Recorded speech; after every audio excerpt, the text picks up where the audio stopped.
So Shruti comes from Sheffield Hallam University, and she's very kindly agreed to join us today.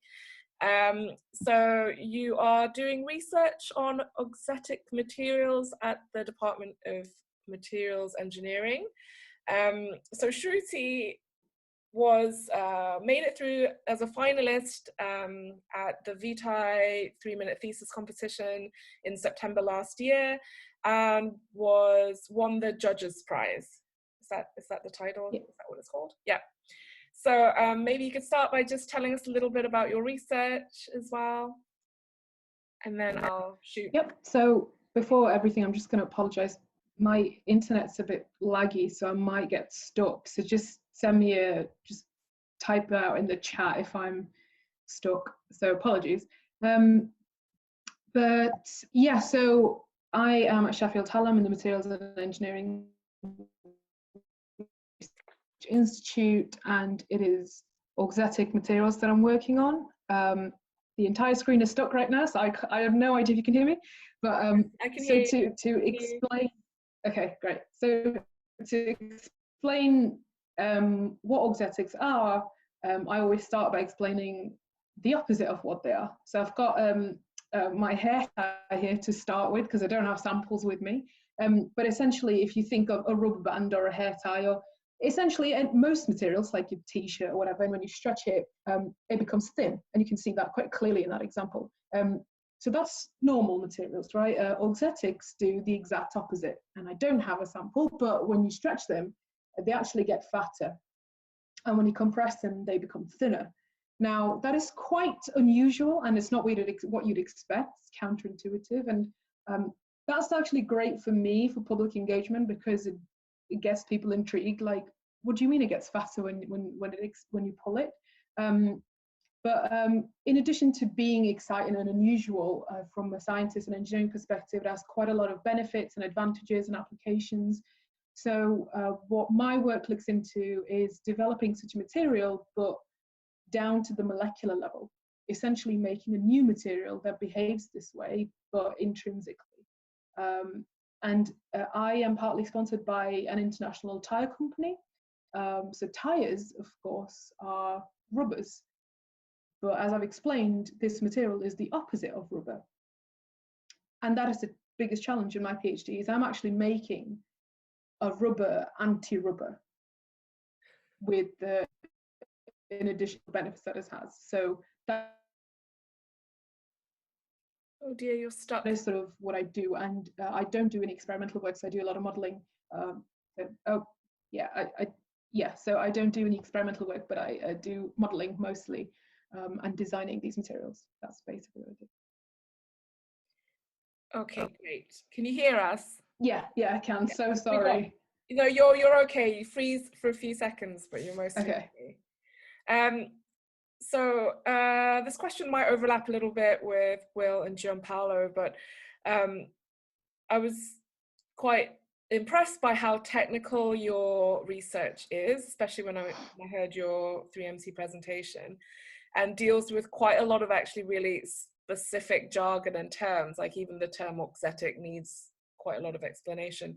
So how did you shape your 3MC presentation, or indeed any public engagement presentation, to make it relatable? So a lot of what I'm going to say actually has already been said before by others, especially Will and Gianpaolo have similar challenges of sort of what I can relate to anyway, is the being technically scientific and talking to the public about it. But the main thing, as has already been said before, is your audience. So to give an example, when I did my 3MT, it was mid-September, and just 2 weeks before that, so 3MT was to like a varied audience, right? And there were journalists in the audience, it was anyone. And 2 weeks before that, I went to a conference which is specifically for auxetics, and auxetics is quite a niche region, sort of in its own amongst materials. So it was like within 2 weeks going from, exactly auxetic sort of results that I have versus my big random audience. So it's about your core is going to be the same. I'm still going to talk about auxetic materials, but the point I want to get across is going to be different. So to the 3MT audience, I want to explain to you what they even are and why am I interested in it. Whereas to the Auxetic community, I don't need to tell them that. I'm going to tell them about, you know, the stress and strains that I've achieved from my model that I've created or whatever. So, but the best way to avoid jargon, I feel, for the general audience is, again, as has been mentioned before, is that relatability aspect of it. So I always like to use rubber bands as my example. Are you frozen? But in my 3MT talk, my specific, yeah, what I was saying was, so I give the example of the rubber bands, but I also give an example of different sectors it's applicable to. So like healthcare, automotive industry, fashion design, and these are not examples that I'm looking at in my particular PhD, but it is still applicable to these sectors. So that kind of brings in relatability from audiences of different backgrounds.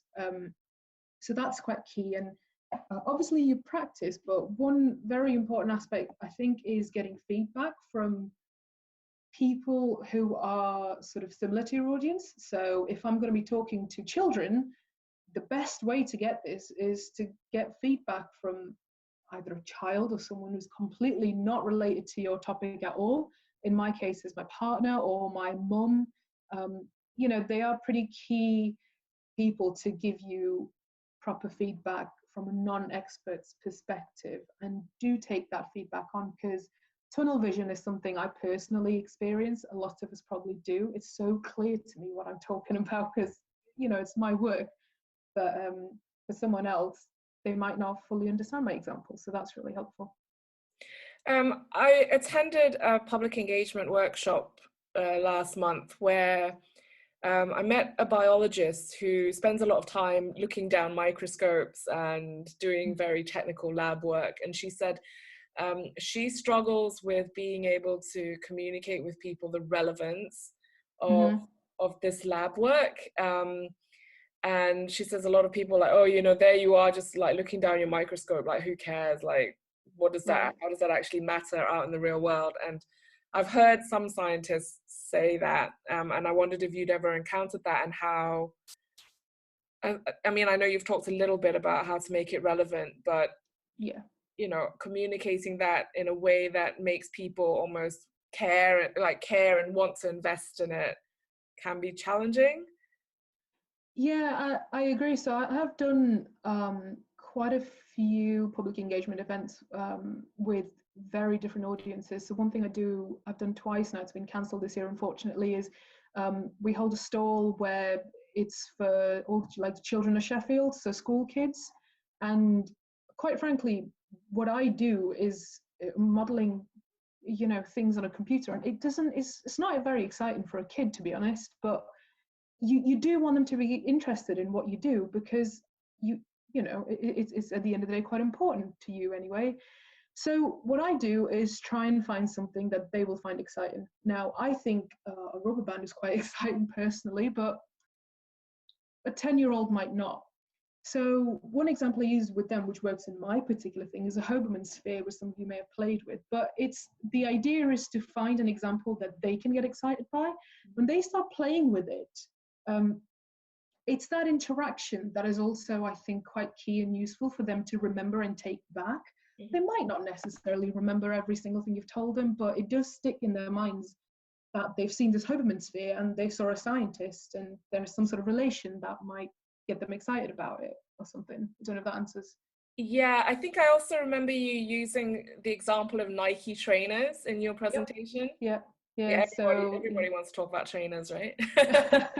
well, exactly. It's Nike trainers. I Everybody loves used that. sport helmets. So it's that thing of that inclusivity aspect of trying to get different audiences. You know, someone will be interested in, people will be interested in sports, at least some percentage anyway. Yeah. And some percentage will be interested in healthcare. So the more varied you can be and the more you can get people to relate to your work, the more exciting they'll find it. And once they sort of relate to it, and if you're also passionate about it, it does come across, even if it's a 3-minute talk. If you love what you do and you're on stage and really excited and prepped up about it, people do wonder, like, oh, I wonder why she's all excited all of a sudden, and I want to listen to her, and it does make a difference as well, I think. Great, yeah.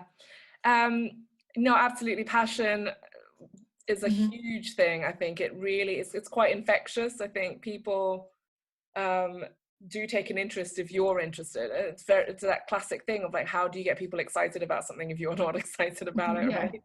Yeah. Yeah. And just a quick final question: what other opportunities has your 3MT win opened up for you so far?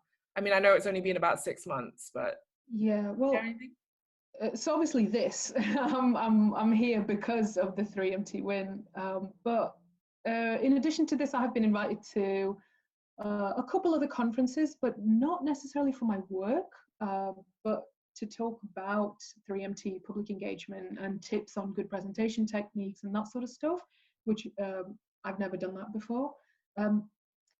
But I think hands down the coolest thing so far is, and it's been cancelled this year, but I am invited to attend one of the 3 royal garden parties at the palace this year. Ooh. Yeah, so you only get to attend by nomination, and they try and get people from different sectors. So from the education sector, the Vice Chancellor of our university nominated me to attend this year.